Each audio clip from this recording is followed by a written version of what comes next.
Welcome back, everybody, to the Dr. Bradley Campbell podcast. Today we have my super amazing friend and colleague, Dr. Nicole Huffman, naturopathic doctor who is currently based out of Colorado and has moved all around the country, and her patients follow her everywhere she goes because she is an amazing healer, teacher, learner, and just a great, kind soul who I'm sure you'll discover real soon. So thanks for being on the podcast, Nicole. Happy to have you here. Yeah, excited to be here, Brad. I know we tried forever to do it in person and it was just like not aligning. So here we are. Here we are. And Nicole and I go back almost a decade in school. I was a year or two younger than her in school and became friends through, I think, Applied Kinesiology Club, took some seminars together, found out each other's core truths and core falsehoods. And I think yours was like a warrior. It was. My core truth was a warrior. Yeah, talk about like a good way to get to know somebody. Right. We're just like gonna find out like your core truth and falsehood. Yeah, what that means at like her highest version of herself, at least 8 or 9 years ago, was basically that like Nicole was like a warrior of like truth and justice and healing and health and light and all those things. So pretty cool. But you probably didn't start your life out that way, or maybe you did, and then like life, happened, and we come out pure, and life taints us. But how did you kind of get into natural health and healing? What was your process like? Yeah, for sure. So I was that kid who was just like allergic to everything. I had really bad asthma, landed me in the emergency room a number of times. I actually, when I was 13, I had a collapsed lung. I had decided at 13 I didn't want to take my inhalers anymore. So it's probably already that like, I don't want my body to be dependent on something, right? So I had stopped taking my inhalers and literally my left lung collapsed. Like not great. So I was in the hospital for I think 3 or 4 days. And I don't remember a lot from that time because they give you so much medication, but I do remember this like Russian woman who would beat on my side to get that lung to get moving. It's like the wildest experience. So it just continued that way, like through my 20s. I had like really painful periods, just like all sorts of stuff. And I was like, this can't be right. And I've had so many careers before becoming a doctor. I started off pre-med, then I went to get my major in photography at an arts college in downtown Chicago. And then I circled back to sort of the health field and started doing personal training. And then I started getting back into supplements, and I learned this really cool technique from Charles Poliquin. That was all, we talked about it on your IG Live one time, or maybe it was just like a reel that you did about how your body stores body fat in different places for different reasons. And so I started using supplements while I was doing that with my personal training clients, and they would come back and say like, my liver labs improved, or like my thyroid improved, like, and I just had no foundational knowledge of really what anything was doing to affect that. And so I decided I needed to go back to school, and I decided to go back to be a naturopathic doctor because it was the only doctor I could really find that aligned with what I wanted to do and what I believed the body could do. And over time, I had gotten rid of gluten, and I had done a couple other things like emotional work, even not NET, but something I had learned previous. And my allergies had gotten better. I was able to get off my inhalers. I lost 30 pounds, like all these different things started shifting. And I was like, wow, there's like a whole world I didn't know out there. I remember I was like 20 years old, and the doctor wanted me to start doing progesterone. And I was like, I'm 20. Why do I need progesterone? So even though I didn't understand the foundations and the basics, I always had this sort of belief that I kept coming back to, that the body can heal itself if you're doing the right things for your body and helping it in the way that, your specific body needs. And so that kind of like led me back to school. And I was a little nervous. I mean, I was a little older than most of you guys when I went back to school because I had so many different things I had done up until that point. But I think I graduated at 32, 31. So it wasn't crazy, but it just wasn't right after undergrad, which a lot of my peers had been doing. So it was definitely a interesting experience to go from like the professional work world back into school. But it was amazing and learned so much, and obviously met you and a bunch of our other good friends, and just kept learning like the power of the body and what the body can do. Awesome. So like, how did you lose 30 pounds? Because I'm sure people are listening like, Yeah. wait, Alex, that's my gluten. Okay, but like, You're like, wait a just threw that out there second. Yeah. nonchalant. Yeah. Yeah. Like, um, it was interesting. I was a personal trainer. Like I said, I was really strong. I was deadlifting crazy amounts of weight. I had a great squat. I was so strong, and I was the heaviest I've ever weighed. Even when I was pregnant, I think I was like 190 pounds, which for my body and for me, that was a lot of weight. And I had just gotten back a food sensitivity test. My mentor had asked me to do one, and gluten had come back. And so I kind of dabbled. I got rid of gluten like during the week, but on the weekends I might still have some. I didn't really understand that if you're going to go gluten free, you really have to do it, and that's where we see the magic happen.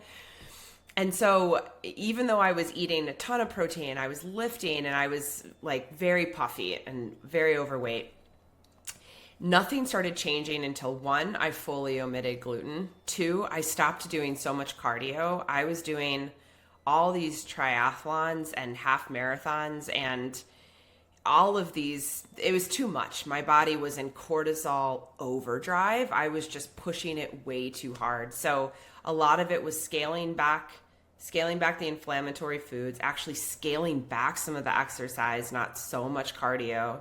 And then the other thing was I got my thyroid checked, and I was pretty hypothyroid, and I think I had been for a number of years, and it just had like always flown underneath the radar.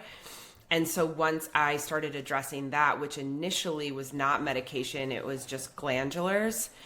And then I did my first couple emotional sessions, and it was something called, I don't know if I'm even going to remember what it was called, but it was a book, and she would muscle test different emotions in the book and ask you how you could connect to those.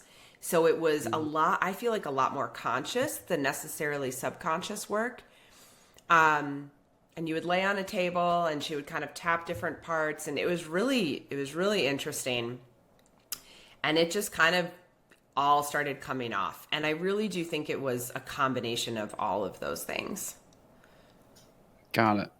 Pretty wild. Like you were doing kind of like all the right things, but not in the right balance. And I wonder if the early asthma med things off. Well, that's what I wondered too. Like just being on steroid inhalers since I was diagnosed with asthma when I was 3. So being on steroid inhalers for 20 years, I mean, that's got to do a lot of stuff to your cortisol levels, So, and I think just that puffiness that I had, and Charles Poliquin, who I also learned that technique from, I had asked him once, like, what's the best way to detox steroid? And he said iodine.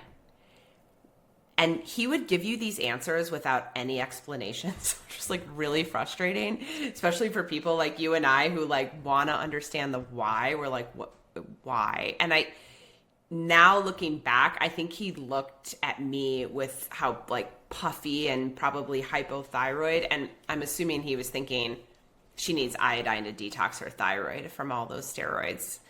I mean, why not? They're oral. They go, you know what I mean? They have to go past your thyroid to hit the lungs and all of that different stuff. So I don't know. It was an interesting time to be. I have this memory of hanging out with my aunt and being like, I have so much muscle. I am so strong, but I can't lose this weight. And I remember telling her that, and her just being like, she was feeling my bicep, and she was like, Oh, honey. So funny. But it was just like this layer over me that like could not move. And, sometimes I still struggle with that when I'm like really run down or I've been, working too much or feeling burned out or, I can feel my body kind of going back. And I think for me, I always thought with the painful periods, it was an estrogen issue. But for me, it was always cortisol. Mm, got it. Um, so was that like the turning point for you when you're like, I gotta figure this out. I gotta get healthy. Like, where was that? Was there something that happened? Like I, you couldn't fit in a clothes, or like you just looked at your body in the mirror? Like, what shifted it for you? Did someone say you something to know, you, or? To be honest, I feel like it was kind of this lifelong thing. I remember doing like watching what I ate when I was like 15, like I I have this vivid memory of I was in 8th grade and my friend and I had went to oh my gosh, what is that? It's like such a well-known bakery in the Midwest. I don't even, Mrs. Fields. And we did not talk to Mrs. Fields. We went to her store and I had gotten this like chocolate peanut butter bar.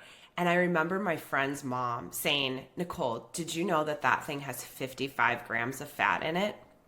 And I didn't even know what that meant. I was in 8th grade. I was like, what does that mean? Like 55 grams of fat. But it was the first time anyone had ever been like, what are you eating? Like, that's not good for you, kind of thing.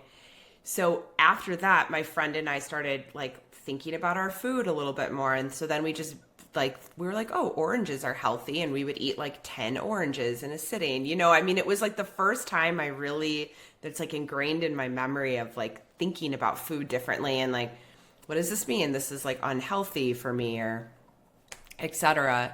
And so I remember starting to be aware of that. But I think when I was in my early 20s and I had seen a picture of myself with a couple of my other personal trainer friends in front of a squat rack. And we were wearing at the time like a brand of the company we worked for. And I remember looking at that picture and being like, oh my gosh, is that what I look like? Holy cow.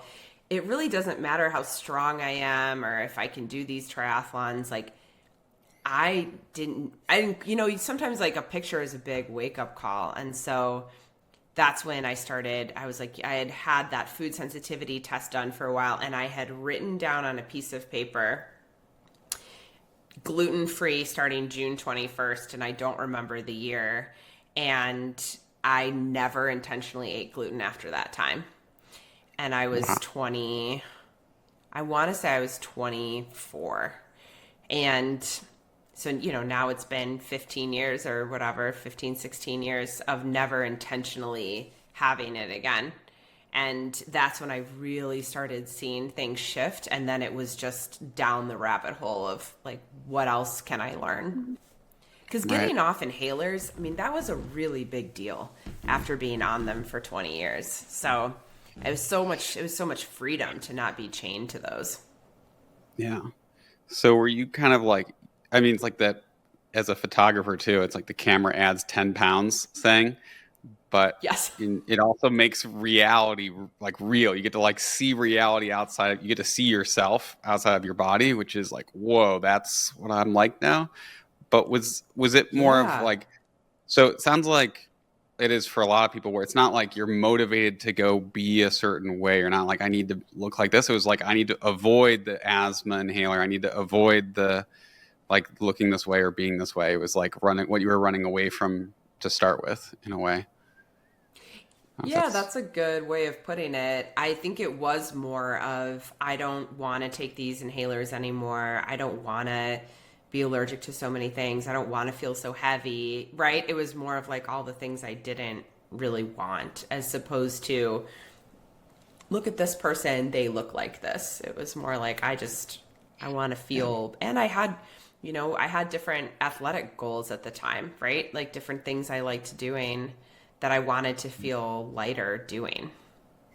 Got it. Got it. Was it hard to stop doing so much cardio? Because people get addicted to 100%. marathons and running, and like you get the high from it. Like it can be a drug. Oh, absolutely. I had all of like my like race bibs. I had all of them like lined on my door in my bedroom or like, all of that stuff. Cause, I lived in Chicago, so I had roommates for a while.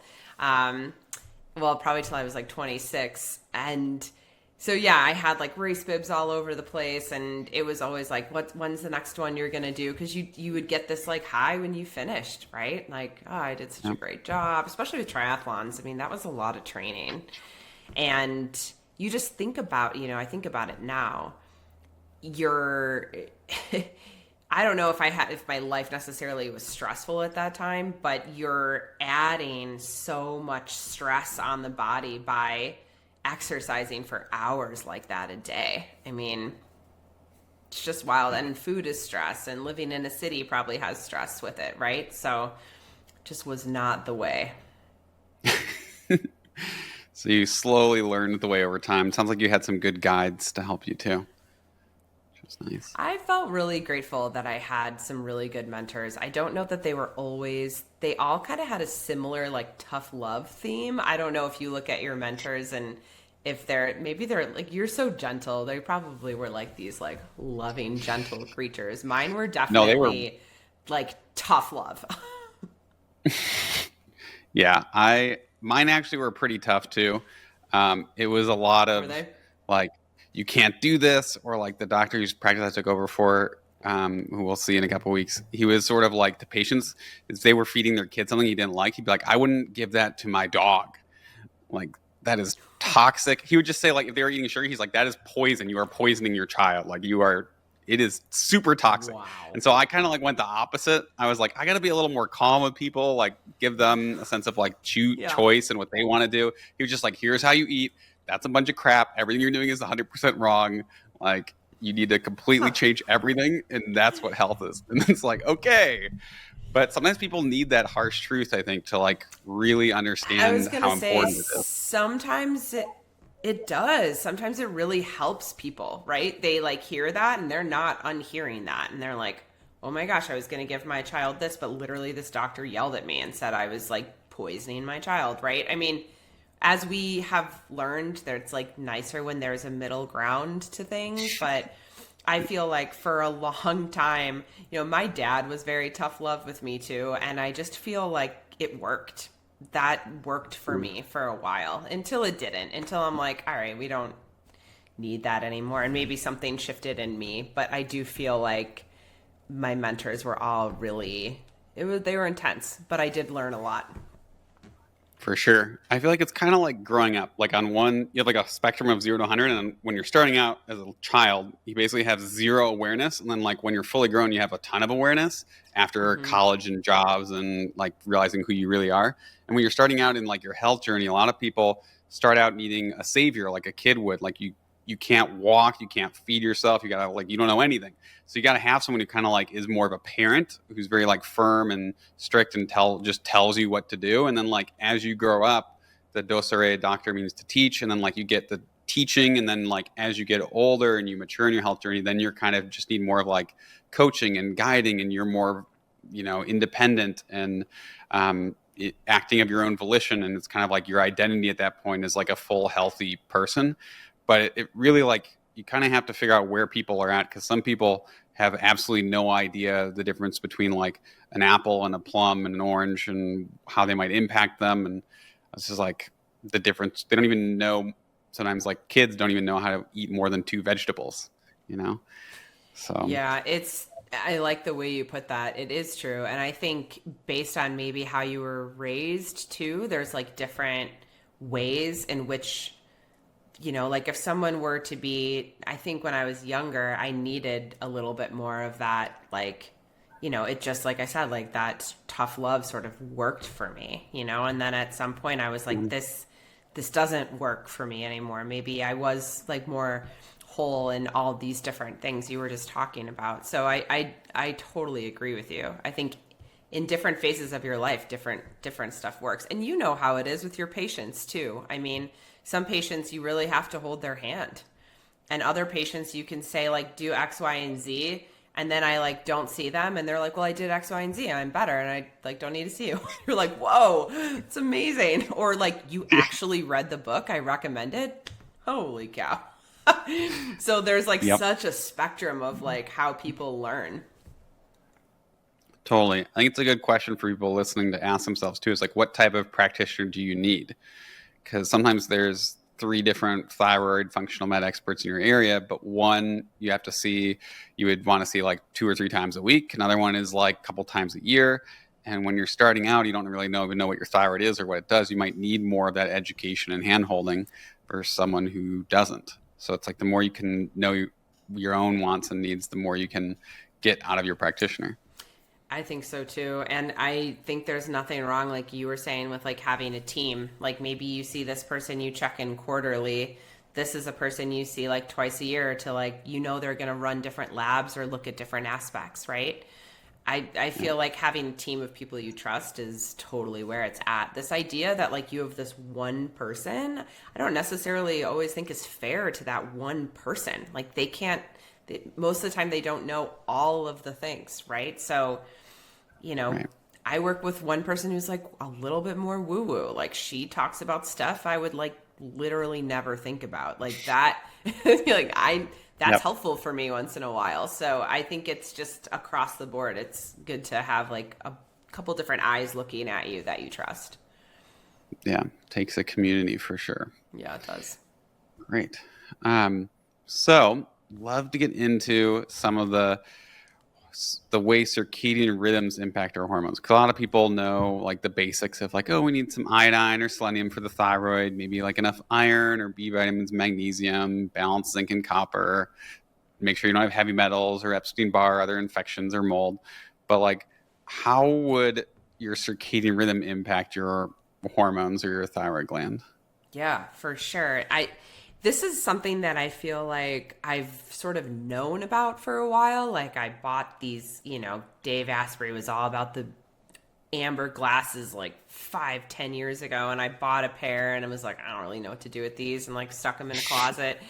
I was like, they look funny. I don't like how the world looks when I wear them. I'm not wearing them, you know. But then Yep. I kind of like learned more about it and circled back. And there are some experts who believe wholeheartedly that our relationship with light is why we are so sick as like as a species, really. Like the fact that we are inside 90% of the day, that we're under all these artificial lights, the fact that most of us now are in front of screens or our phones or something all day long from the moment we wake up, to even people who like look at it before they go to bed and they're scrolling, like all of this artificial light is, it impacts our hormones. I mean, we have evolved to use light as a timekeeper, and also the sun.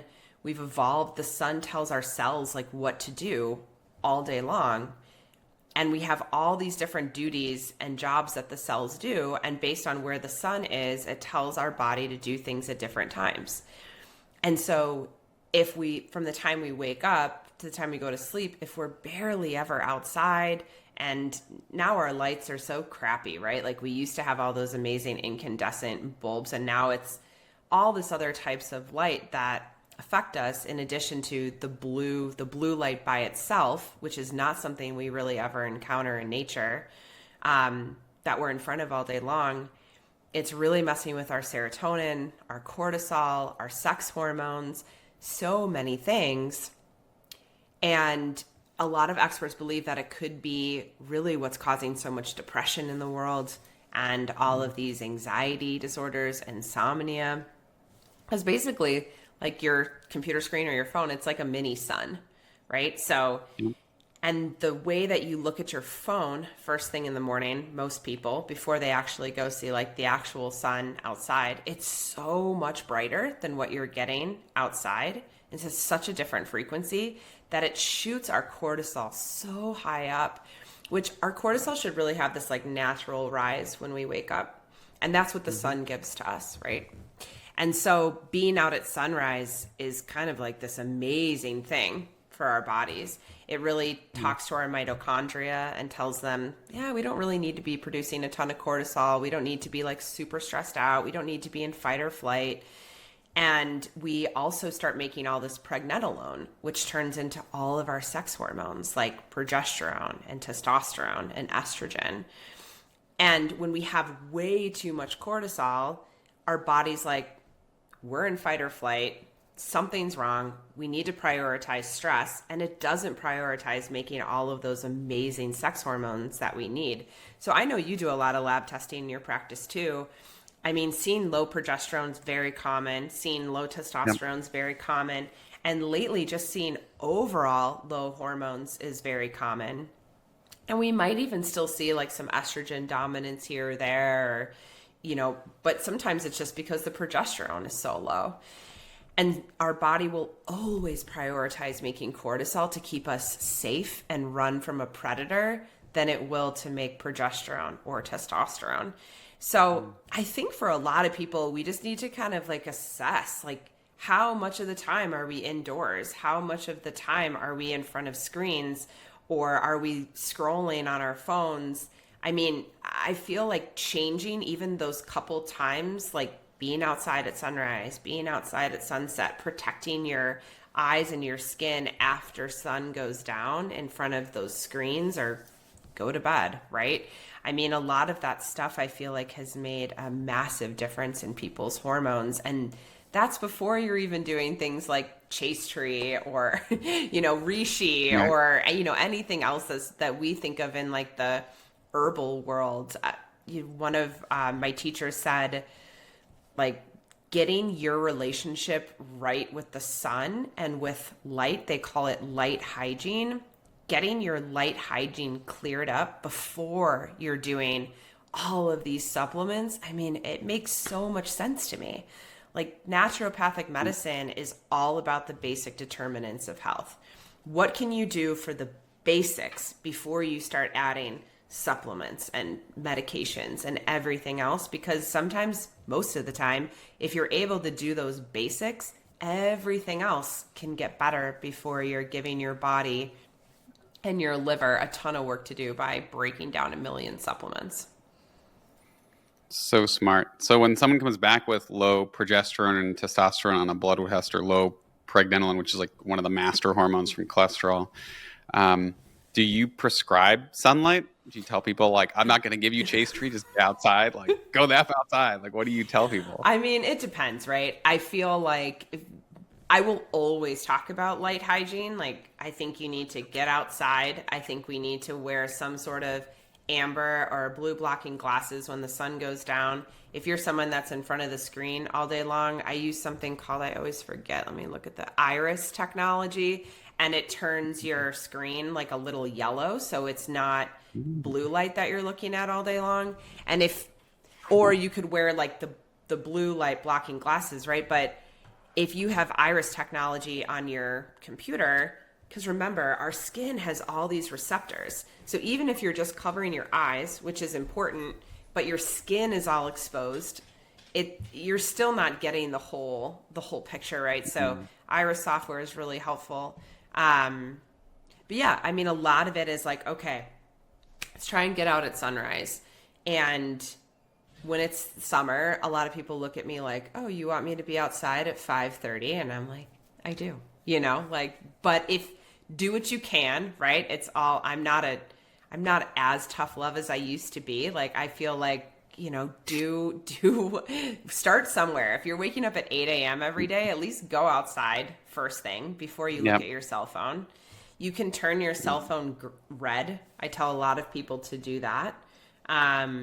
Because then you're at least not getting that blue light by itself all the time. And then at night, I think wearing some sort of amber or red glasses, trying to go to bed earlier, not having your cell phone as what you're looking at before sleep, right? So many people have sleep issues. Yep. And your cell phone is like a sun telling your body, like, it's not time to start lowering cortisol yet. Keep your cortisol high. The sun is still up. And it's confusing. I mean, we're sending our body all of these super confusing signals, where the summer is kind of an easier time, right? Like, depending on what time you go to bed, I go to bed early. I know you do too, for the most part. And so I don't have to really wear a lot of the glasses because I'm already in bed by like 9, so and I don't look at Yeah. my cell phone before I go to sleep. So I think there's different aspects of, of correcting your relationship with light. And then, then let's look at adding in some chastery, or let's look at bringing in some magnesium. I mean, there's so many things we can do in the nutraceutical world, but I think if we can start with the basics is so powerful. Yeah. Yeah. And it's free. Just like get off your phone, use a newspaper or a magazine or a book, or just like reduce your screen time, or at the least like wear some blue light blockers. You said change the phone to red light. If it's your computer, change it. So you use the iris technology. But I think people don't understand how important it is to get like, you can get a sun alarm clock for like even $30 off Amazon now to like slowly wake you up. It's the difference of like someone waking up just being like, there's some birds chirping and the light slowly gets nice, and like, you slowly have someone come like touch you on the shoulder, for someone like who comes in the room and lights off a bunch of fireworks and is like, wake up, go, go, go. And you're like, whoa, whoa, whoa, like this is way too soon. But like people understand like that's the same thing for your brain. If you like wake up and just go right to your emails, that's what's happening to your mitochondria. 100%. Crazy. I love that. Now I'm going to think about that like a drill sergeant. Go, go, go. Well, that's what I'm thinking. That's probably why, like, during the pandemic, I was like just waking up and going like, I would like go to the bathroom, sit in the toilet, and just like make memes for the day, and like scroll on TikTok and find memes. And it was probably like I loved it because it was just like instant cortisol and adrenaline of like, let's go fight this battle. Oh, but like yeah. that's probably not good for my nervous system. No, Yeah. I think your nervous system is healed, but it probably took some time. I mean, honestly, I think about that like when Yeah. Asher was younger and I would wake up to him crying, which any mom knows, like it impacts the mom most of the time a little bit worse than the dad because of this like innate like mom, especially if you're like nursing and those hormones and you're like squirting milk all over the place. And it's just like, oh my gosh, that is not a good way to wake up for your nervous system. So being able to even just like heal after some of the, that time too, it's like, geez, all the nervous system healing stuff, so important.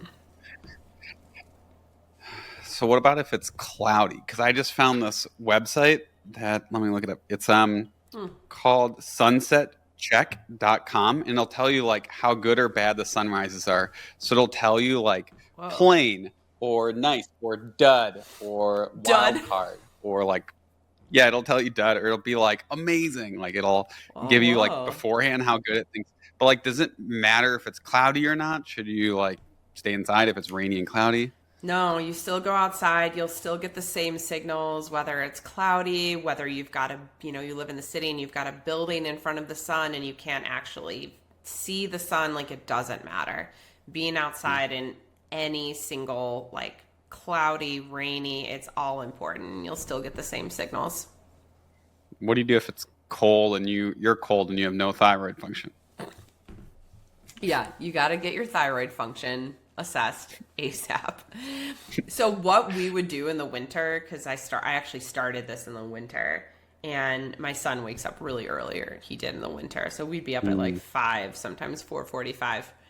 And so I'd wear like my amber glasses until the sun would come up, and then I would bundle him in a blanket, bundle myself in a blanket in our coats, and we would just sit outside in the winter, and we'd sit out there for 15 minutes and just let the sun or whatever was coming up, because it's super cloudy in the winter most of the time. Not really in Colorado, but still there were mornings like that, but it was hitting our face and hitting the eyes, and that's like what's most important, sending those signals.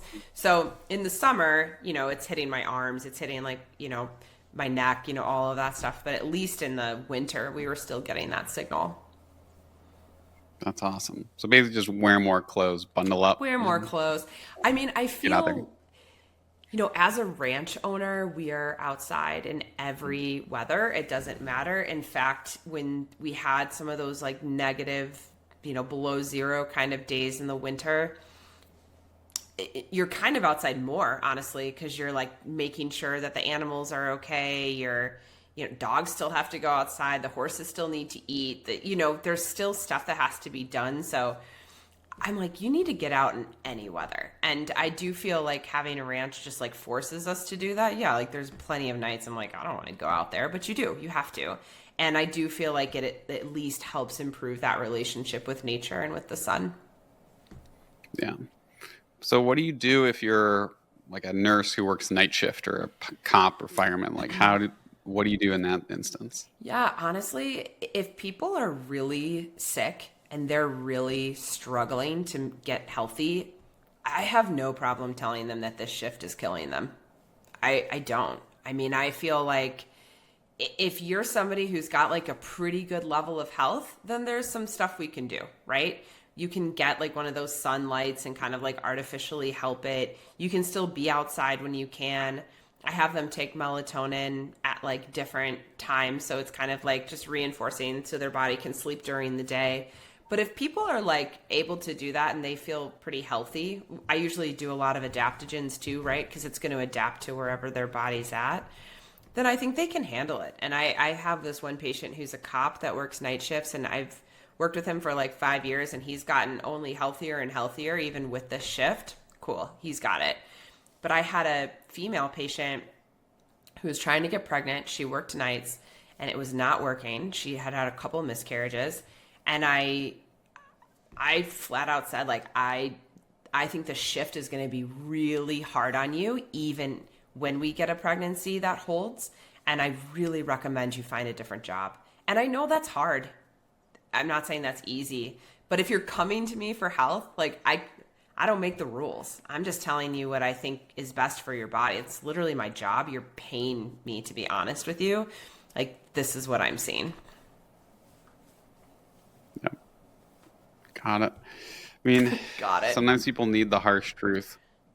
It's like, you're like, dang, okay, well, that's real. That's real life. It's kind of like when people are like, how do I heal my liver? Well, you got to stop having 3 tequilas a night. And then maybe we can talk about like what you start taking for your liver. It's 100%. like, Right. if your circadian rhythm and your hormones are messed up, like maybe you got to sleep and get outside first. Yeah, exactly. I mean, I do have, and I'm sure you do too, have patients who work like a regular shift, but they're inside all day. Like, I have a patient who's a OR nurse, so she's in an OR. There's no sunlight. It's all day, right? So it's like, okay, what can you do to at least help yourself? Like, make sure you're really making the most of it on your days off. You're outside at sunrise. You're, doing these things. I mean, you have to work within people's parameters, but if somebody is not healing, that's when you're like, okay, just gonna have to be honest with you about this. Like, this is my job. My job is to tell you what I see, right? Yeah. It's like that meme where basically delicate houseplants with complicated emotions. We just need air and water and sun. Yeah, it's like you need water. You need to drink water, get sunlight, and that's it. Move a little bit, I guess. That's amazing.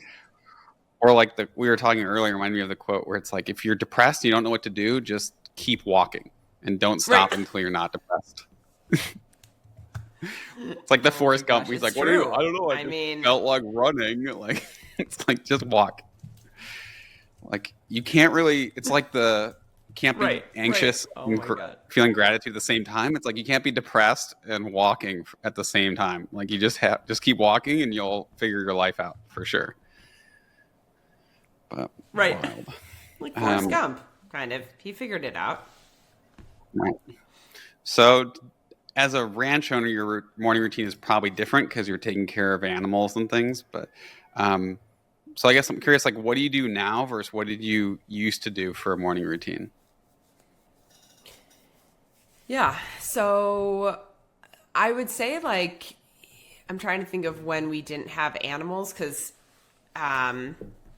even when we had not a ranch, we had chickens. And so we were still kind of outside letting the chickens out and stuff at sunrise. So I feel like I've been outside most mornings since I've lived in Colorado, but it was probably different when I lived in California. I doubt I went outside first thing, except maybe to maybe to like let out the dogs or something like that.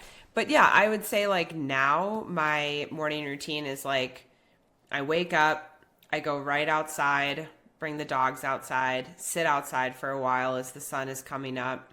And then I go feed like the horses and go feed the donkeys and let the chickens out.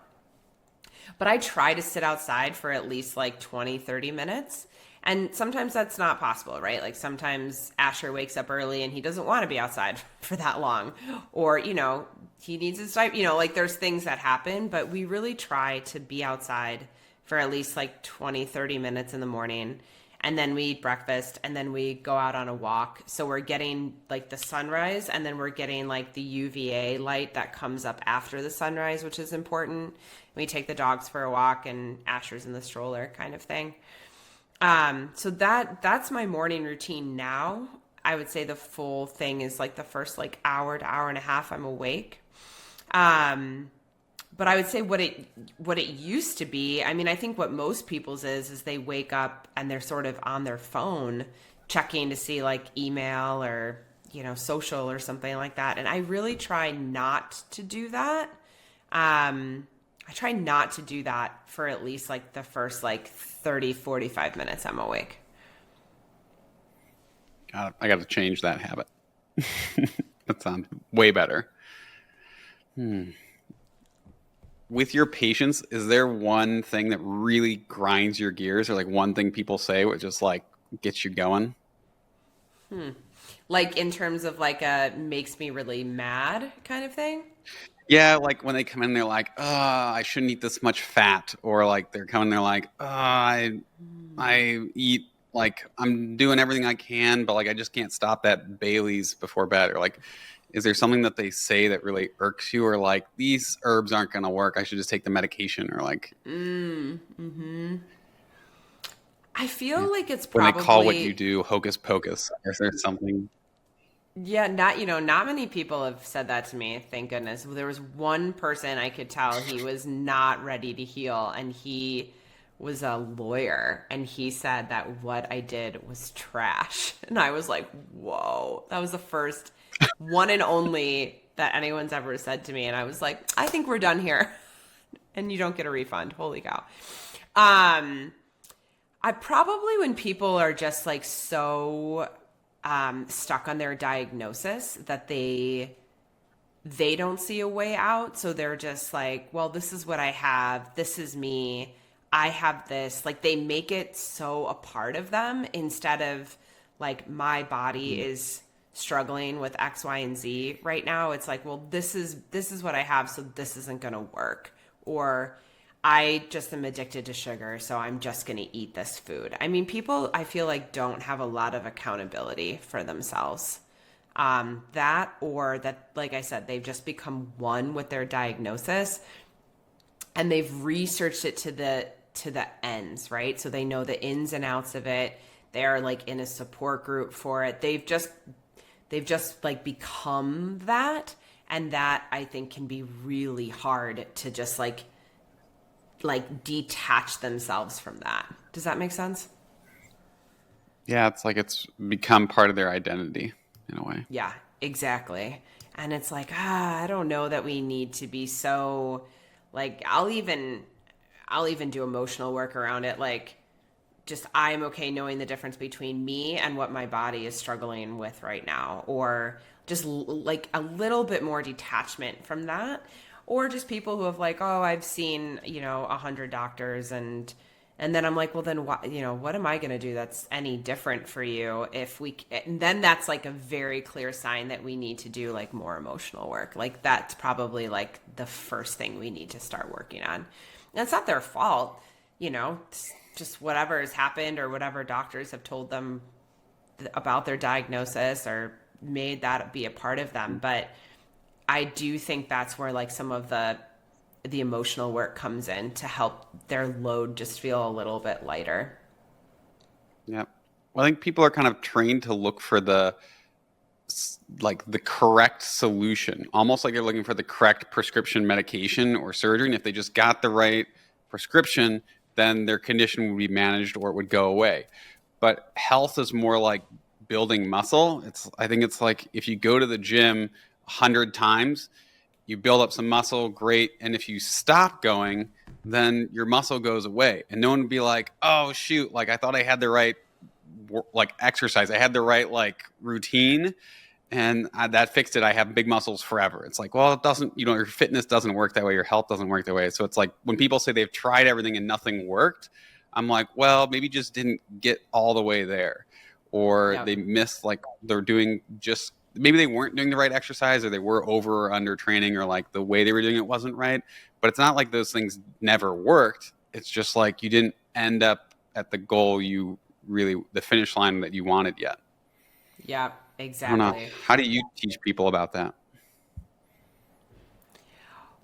Well, I think it's like this, like you were kind of saying, it's like a continuum a little bit, it's like how can we support you based on like where you are on that continuum. And I think people sometimes they'll like see a little bit of a result and they get really, happy and excited, and then sometimes it's like that's enough for people to keep going, and for other people it's like, oh, I saw that, and then there's like some inner like self-sabotage thing that we've got to like work through or whatever, with emotional work, etc. But I think it's like this continuum of like it's not going to be the same thing that worked for everybody. I'm sure you've heard this a million times too. Like a patient will come in and they'll say like, oh, well, my friend did this and it really worked for them, and all of these different things. And it's like, well, you're not your friend, and your body is maybe a little bit different, and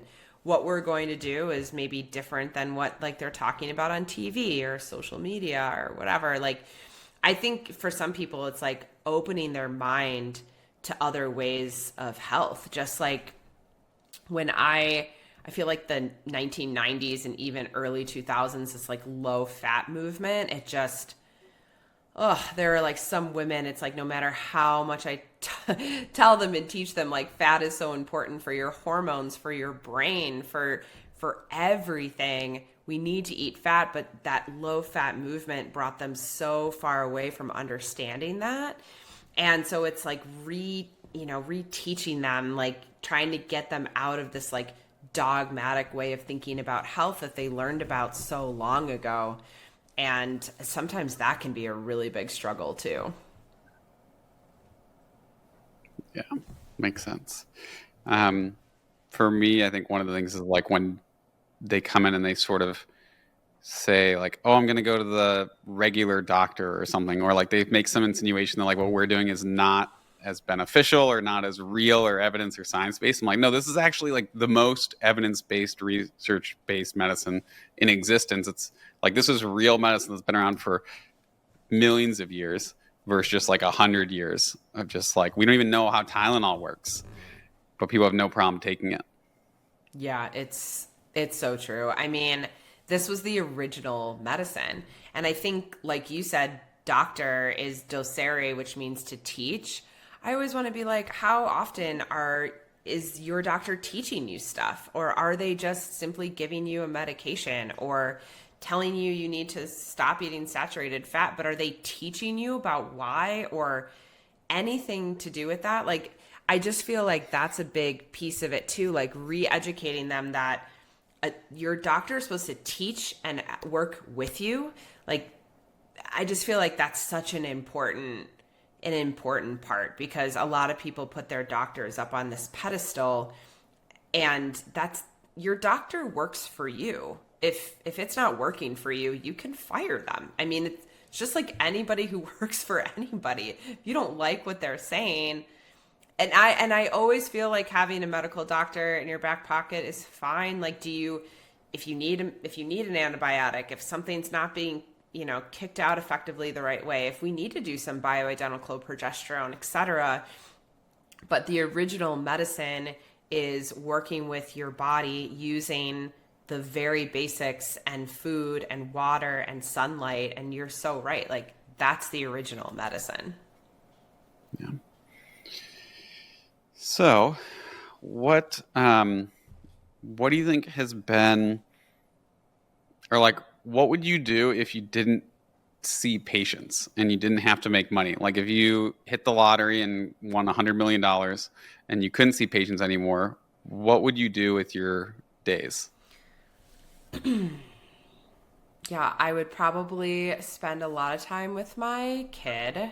I would for sure horseback ride. That has just been such an amazing way for me to feel grounded and connect with. I mean, horses are amazing. They just show you exactly what you're feeling. They're the perfect mirror. So, definitely spending time with them is like very enjoyable and very like cup filling to me. We live in this beautiful place. I don't get to go hiking as much as I used to, but I love that. And I do like doing like amateur photographer work. And I'd probably write a book. I do feel Mm, like writing is somewhere in my future. I love doing like my videos and stuff for the membership, but I don't know if that's like considered like you can't do that either. Because then I'm like, well, I don't know. I like doing teaching videos, and I like yeah, writing. And then I like love being outside with the horses and with Asher and my husband, and probably do more photography. I think those would be my days. that sounds awesome. Shows you Yeah. what you care about a lot is horses than people. No. Yeah. My A number one are my horses and then my family. No, it is definitely opposite. But the days I get to go on a trail ride or something, I mean, they're Hmm. amazing days. Yep. Sounds like, you ever watch the show Heartland? Yes, it's Yeah. amazing. Sounds like It's that's your life. right. My trainer thinks Heartland is like way too cheesy, and it is. It's like a Hallmark kind of, but I love it. I think it's great, and I think we have to watch the next season after it gets released to the United States because it's just like in Canada. But um, yeah, I think it's amazing, and I would aspire to be Heartland. It's my goal. Did you have anyone who was like an influence that got you to that place? Like anyone who was a rancher or someone who like inspired you to go from North Shore, Chicago suburb life to, Yeah. farm ranch life? You know what's interesting? Not like one person. How we started becoming ranch owners is like kind of an interesting story. So yeah, I lived in Chicago in the city for 14 years. Very much a city girl. But we always had this lake house in Wisconsin that I loved. It was my retreat. I loved to go there. It was again, I was like being outside. There weren't a lot of people. I did a lot of swimming and water skiing. And so I always had this sort of like love of the retreat of just being out in more space. But we moved to Colorado after we left Orange County. It was just like too many people. And we got chickens. And that was sort of a COVID inspiration, to be honest. We built a chicken coop, my husband and I, when COVID started. And we had been trying to get pregnant for a couple of years and it wasn't happening. And COVID had started and I decided I needed a new hobby. I was like, I need something that I can do outside that's going to bring me more joy. I'm so focused on fertility and I can get like that. I can get like very one single mind kind of focused. And I was like, I need something that brings me more joy that can get me out of my head. And I had a patient who taught riding lessons. And I reached out to her and I said, hey, are you still teaching? And so I started riding in November, which is like a weird time, but not really in Colorado because we have really nice winters. And I started Mm. riding and it totally got me like back into my body and I learned like how stressed out I was because I could see it in the horses and then we decided we wanted to move and we wanted more land. And in my Mm. head I was like, "Oh, I'll get a horse. If we find land and a ranch property that makes sense, I'll get a horse." And as it happens when you um get horse property, I was gifted a horse. We inherited a horse from the house that we bought and two donkeys. I bought a riding horse and then I rescued a herd of four. And so between September and December, we went from the one horse we inherited to having 7 horses, which was completely insane, and 2 miniature donkeys. So it all happened very quickly. And I wouldn't like recommend that for the average person, but then I got pregnant and naturally. And so there's this, it was almost like all of that needed to happen. And now looking back, if I were to have gotten pregnant, there would be no way we would have done a ranch property, at least not for a couple of years, because there was such a massive learning curve to having a ranch and to owning horses. And like, this is nothing I grew up with. I didn't really know anybody who did that aside from my trainer. And so there was this huge learning curve, and I wouldn't have wanted to do that with having a newborn. So it was, yeah, the timing all kind of worked out. But for me, it really started because I needed to find something that would bring me more joy. Nice. You went from like no kids to chickens to dozens of animals to human baby. Yes, exactly. And it felt like I remember telling Matt, like, hey, I think we finally have a handle on everything. And I had this one horse that was gifted to me who's beautiful and he's huge and he was a jerk. And I was so afraid of him. And we finally had this respect between each other. And then I got pregnant and I rode him my whole pregnancy. I rode him up until a week before I delivered. Wow. That's amazing. So crazy. So crazy. So for anyone listening, if you ever wanted to get horses, just go for it. Start trail riding. Just learn. Just learn. Yeah, just learn. Start trail riding and everything falls into play. Yep. And if you need to get pregnant, get a horse and conquer the horse. I know. I was but like, no, that I really think it'll get. Well, knowing you before, I think like there was an element of like one mindset and like there was a cortisol or stress attached to getting pregnant. And like you were such a healthy human. You're like, why is this not happening for me? I'm doing all the right things. And like you said, horses help you regulate your nervous system because they reflect back to you since they're a prey animal. If you're high drive, they then get stressed and then they won't like work with you really. So I think like for you, probably getting all the animals helped balance your own system so then you could have the kid.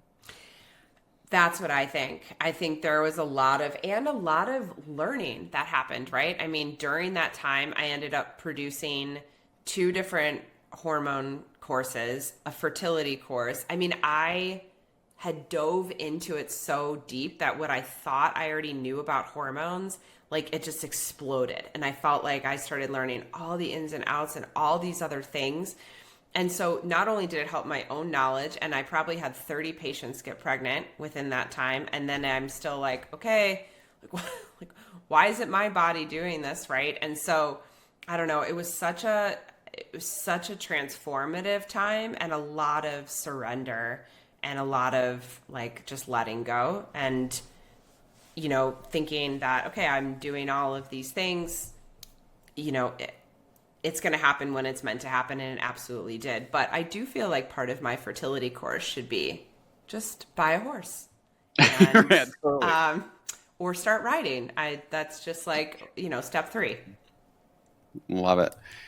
So if I know we have to kind of start wrapping up, are there any, we'll ask the main question at the end here, but if people want to learn more from you, follow you, join your membership, where do they find you? How do they get more access to you? Yeah, so my website is just drnicolehuffman.com. Pretty straightforward. There's a link to my membership on, what'd you say? Is it, how do you spell that? Oh, yes. Huffman. Got it. And there's a link from the website that can take you to the membership. I'm pretty active on social, and that's just Dr. Nicole NMD, and that's naturopathic medical doctor, so NMD. There's a Dr. Nicole ND, who is a friend of mine. Yeah. Very similar. Actually, we're not similar. She does like a ton more acupuncture stuff and different things, but either way, she's great. So there's that, and I talk a lot about like the membership, and I try to do a lot of Q&As, as a lot of us do on Instagram, because they're fun and kind of just like help people get different ideas and think outside of the box. And I feel like all of my stuff is pretty accessible from my website. Yeah. It's like, from what I know, it's probably a lot of like no nonsense, but practical tips for people. Because there's a lot of, I just say there's a lot of extremism and a lot of people who are just like a one size fits all approach. And my guess is yours is a little bit more introspective and a little bit more like, I hate to say legit, but yeah, legit. Oh, I like that. I'm Yeah. legit. I mean, Brad, one of the things that I like about your stuff too is there's a lot of extreme of like do this or do that. But what I like about like your message and what I try to also have as a message is there's a lot in the middle ground. Like it doesn't have to be so black or white. Like there's room for this middle ground approach, and your body can tolerate a lot more if your nervous system is regulated and you don't have as much high cortisol. If you're out in nature more, if you're making time to see the sun, if you're not on the computer all the time, if you're not on your phone all the time, like the body can tolerate more, right? If you're in a super stressed out space and you're maybe in the middle of a city and you're getting bombarded with Wi-Fi and your job is stressful, like, yeah, you probably need to tighten things in a little bit, right? There's not going to be as much wiggle room for you to really feel super vibrant and healthy. But most of the time, there's this middle ground. I don't think we have to be so extreme. Yeah, got it. So, final question here, which we like to ask everybody, is if you were to get like a fatal diagnosis or you knew that your death was incoming or end of life was close, is there one main message you want to leave for your patients, your family, your friends with humanity? Yeah, that's such a great question. I feel like my main message would be that your body is always striving to be healthy and the body can heal itself. I think one of the main things I've been learning the last, I don't know, maybe my whole life, is that my body is like not working against me. I think as like a child who really felt like I could not live unless I had inhalers, there's a certain amount of like dependency you have on other things. And then I shifted that to like supplements. Like my body has to have supplements and it has to be like always working with different healers or teachers and it's like if you really take a step back from all of that, like the body always knows how to heal itself and it's always working towards that. You just have to either take out some roadblocks or give it a couple things that it needs, but the body really is resilient and it's so much smarter than we know. And we do have this like innate intelligence, whether it's God or whatever word works for you, right? But I think that there's so much that we still don't understand about the magic of our bodies. And so just always leaning a little bit more towards our body knows what it's doing and all the answers are inside of us. Love it. Never pay for a doctor ever again. Just kidding. And don't see doctors. No, but I think if you're working with a doctor that has a similar philosophy, they're going to help instill that in you, right? I mean, 100%. People put so much stock in what their doctors say. I think it's fascinating, right? Like, I'm sure you've seen the studies of like if a doctor tells you you've got 3 weeks to live, most people live those 3 weeks. I mean, people really believe what it is that they're told. So if you have a doctor who's like, you're for sure going to get pregnant, you're for sure going to heal from this, you're definitely going to be able to run that 5 miles or whatever it is, like your skin is going to be clear again. Like if your doctor holds that belief with you because they trust your body, it helps so much. Yep. You're going to find joy, get a dozen horses and have a baby. It's happening. It's happening. Brad, when are you getting your first horse? Like what's happening here? Whew, better get a horse before I have a kid. Might do it in reverse. We'll see. Yeah, you could do it in reverse because then I can help you. You just need Great. somebody who knows what they're doing. Otherwise, like learning it all on yourself is like, what is happening? How do I? And everybody says like healthy as a horse. I'm sure you've heard that. Yeah. What's that word? That aphorism? Yeah. Is it aphorism? I don't know. Maybe. Anyways, I don't think that's Yeah. true. Horses are constantly trying to kill themselves. It's just absolutely ridiculous. So there is a learning curve. You just have to go with it. Love it. Thanks so much, Dr. Nicole. We really appreciate having you on the podcast, and hopefully we'll do it again soon. Oh, so fun. This was so fun. I love being on your podcast. Your message is amazing. Thank you always, Brad, for doing what you do, because you're amazing.